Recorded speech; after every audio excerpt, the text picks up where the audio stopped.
For her? Okay, let's see how fast she does this. Look at it.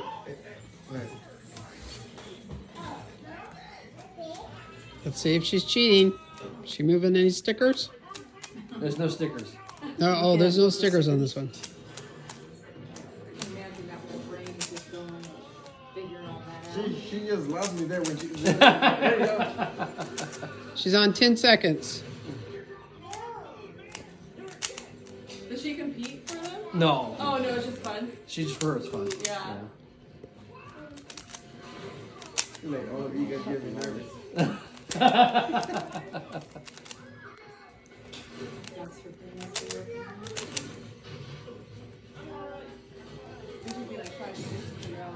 Oh, I can do it once. I know it'll be all day. Yeah, no. Like I said, I would peel the stickers off.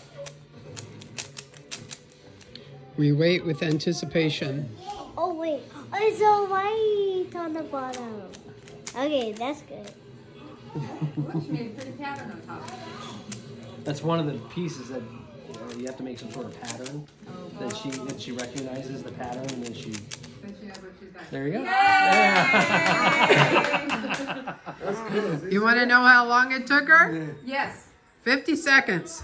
Yeah. Awesome. Mind blown. Congratulations, Miss Kayla. Do you have a record?